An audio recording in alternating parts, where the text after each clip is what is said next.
सबसे पहले मेरा आप सभी को प्यार भरा प्रणाम। मैं मधु जोशी स्वागत करती हूँ आपका अपने YouTube चैनल मधु गढ़वाली 121 पे।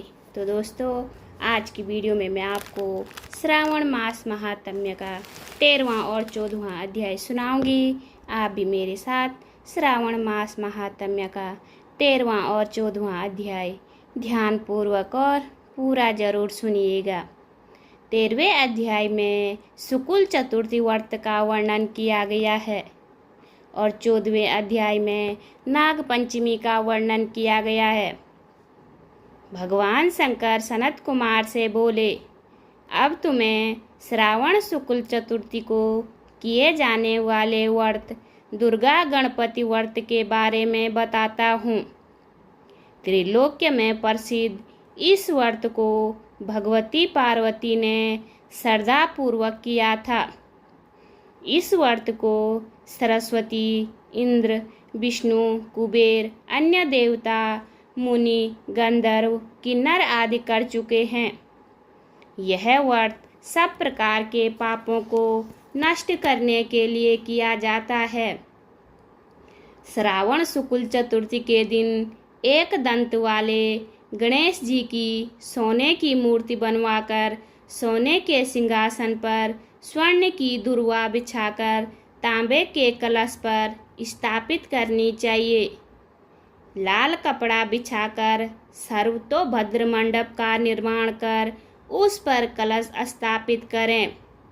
लाल फूल तथा 5 पत्रों अपामार्ग, समी, दुर्वा, तुलसी दल, बेलपत्र इस मौसम में होने वाले सुगंधित पुष्पों तथा फलों आदि का निवेद्य रखकर 16 उपचार से गणेश जी की पूजा करके प्रार्थना करनी चाहिए।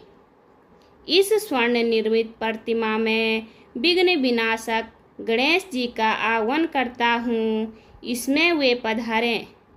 रत्नों से जड़ित उत्तम स्वर्ण सिंहासन बैठने के लिए देता हूँ, आप इसे स्वीकार करें। हे पार्वती पुत्र, हे विश्वव्यापिन, हे सनातन, मैं आपको प्रणाम करता हूँ। मेरे विघ्नों का नाश करें। हे सुरश्रेष्ठ, लाल चंदन चर्चित मैंने भक्तिपूर्वक वन अक्षतों को चढ़ाया है, आप इसे स्वीकार करें। लोकों के अनुग्रह के लिए तथा दानवों के विनाश हेतु एक दंत यह आपका पतवार है। प्रसन्नता पूर्वक धूप को स्वीकार करें। इस दीपक को मैं आपको देता हूँ, आपको नमस्कार करता हूँ। गणनान्त्वा वैदिक मंत्र से लड्डू तथा खीर कपूर तथा इलायची युक्त पान आपको समर्पित कर रहा हूँ। हे गणेश्वर, हे गण अध्यक्ष, हे गणानंद, हे गौरी पुत्र, मेरा व्रत आपके प्रसाद से परिपूर्ण हो। जो प्राणी 5 वर्ष तक व्रत कर उद्यापन करता है, वह अपने मनवांछित पदार्थों तथा वस्तुओं को प्राप्त कर लेता है और अंत में देह त्याग कर मेरे लोक को प्राप्त करता है। यदि इस व्रत को कोई 3 वर्ष तक करे तो उसे सब सिद्धियां प्राप्त हो जाती है और अंत में मेरे लोक में जाता है। इस उत्तम व्रत को जो प्राणी उद्यापन के बिना करता है तो यथाविधि पूरा व्रत करने पर भी उसका व्रत निष्फल हो जाता है। उद्यापन अवश्य करना चाहिए। उद्यापन के लिए तिलों को जल में मिलाकर स्नान कराना चाहिए।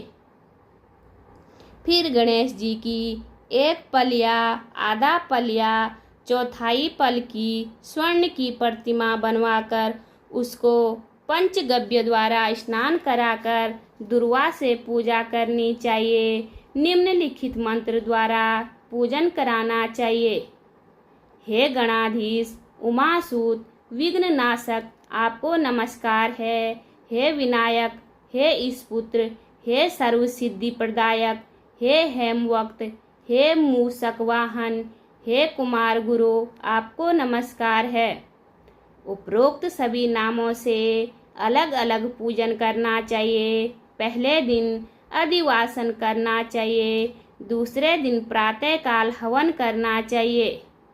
ग्रह होम कर दुर्वा तथा लड्डू से प्रधान होम करना चाहिए। धूप तथा लड्डू के प्रधान होम के बाद पूर्ण आहुति करके आचार्य आदि ब्राह्मणों का पूजन करना चाहिए। अपनी सामर्थ्य के अनुसार अधिक दूध देने वाली गाय बछड़े सहित दान करनी चाहिए। ऐसा व्रत करने से मनुष्य अपनी सभी मनोकामनाओं को पूरी कर सकता है। मैं अपने प्रिय पुत्र के व्रत करने वाले को सभी सुख प्रदान करता हूँ, अंत में सतगति प्रदान करता हूँ। बोलिए शिव शंकर भगवान की जय, गणेश भगवान की जय। 14वां अध्याय। 14वें अध्याय में नाग पंचमी का वर्णन किया गया है। भगवान शंकर ने सनत कुमार से कहा, अब मैं तुम्हें श्रावण शुक्ल पंचमी को किए जाने वाले व्रत नाग पंचमी व्रत के बारे में बताता हूँ। ध्यान पूर्वक सुनो। साधक को चाहिए कि वह एक दिन पहले केवल एक समय भोजन करें। पंचमी वाले दिन स्वर्ण या रजत निर्मित नाग लेकर नक्त व्रत करना चाहिए। नक्त व्रत रखकर बड़ी या कुमार से 5 फनों वाला नाग बनवाकर उसकी पूजा करनी चाहिए। अपने घर के मुख्य द्वार के दोनों तरफ गोबर से 5 फनों का नाग बनवाकर कटोरे में दूध रखकर उसकी धूप दीप गंध अक्षत करवीर मालती चमेली तथा चंपा के फूलों से पूजा करनी चाहिए। ब्राह्मणों को शुद्ध घी के लड्डू तथा खीर का भोजन करवाना चाहिए। कालिया नाग, तक्षक नाग, शंखपाल, वासुकी, शेष नाग, पद्म नाग आदि नागों को हल्दी व चंदन से दीवार पर बनवाकर तथा नाग माता क्रदु को भी अंकित पर पुष्पों से पूजा करनी चाहिए। पूजन के पश्चात घी और खांड मिलाकर उनको दूध पिलाना चाहिए। उस दिन लोहे की कढ़ाई में पकवान बनाना वर्जित है। गेहूं और दूध की खीर बनवाकर भुने चने, धान का लावा और भुने जौ नागों को देने चाहिए एवं स्वयं भी उपरोक्त वस्तुओं का भोजन करना चाहिए। परिवार वालों को भी भोजन में ये ही वस्तुएं देनी चाहिए। सांपों की बॉबी के पास गान वाद्य द्वारा उत्सव मनाना चाहिए। ऐसा करने वाले मनुष्यों को जीवन भर कभी सर्प डसने का भय नहीं रहता। विधि पूर्वक ब्राह्मण सहित नाग का निर्माण कर पूजन करना चाहिए। इस तरह 12 महीनों की शुक्ल पक्ष की पंचमी का व्रत करना चाहिए। वर्ष की समाप्ति पर शुक्ल पक्ष पंचमी को फिर से नागों का पूजन करना चाहिए। श्री नारायण जो सब स्थानों पर स्थित है, सब वस्तुओं को प्रदान करने की क्षमता रखते हैं। जो अपराजित हैं उनको स्मरण कर निम्न वचन कहने चाहिए। हे प्रभु, मेरे वंश में हमारे पूर्वजों में से जो भी सर्पों के दंश से अधोगति को प्राप्त हुए हैं, वे इस व्रत से तथा दान से मुक्ति को प्राप्त हो जाएं। इस प्रकार उच्चारण कर सफ़ेद चंदन युक्त चावल के पानी को भक्तिपूर्वक वासुदेव श्री कृष्ण के निमित्त जल में छोड़ देना चाहिए। इस प्रकार व्रत, पूजा और दान से सातक के वंश में सर्प दंश के कारण मरे होंगे या भविष्य में मरने वाले होंगे, हे सनत कुमार, वे सब सर्प योनि से मुक्त होकर स्वर्गलोक में पहुँच जाएंगे। इस प्रकार व्रत करने वाला अपने वंश का उद्धार कर शिवजी के सानिध्य में पहुँच जाता है। हे सनत कुमार, जो मनुष्य नाग की हत्या करते हैं, उनके परिवार में अगले जन्म में पुत्र नहीं होता, और यदि होता है तो अधिक समय तक जीवित नहीं रहता। महिलाओं की कृपणता के कारण भी प्राणी को सर्प योनि प्राप्त होती है। जो दूसरों की अमानत हजम कर जाते हैं वे भी सर्प योनि में जाते हैं। जो प्राणी विभिन्न कारणों से सर्प योनि में चले जाते हैं उनके उद्धार तथा एकमात्र रास्ता नाग पंचमी का व्रत है।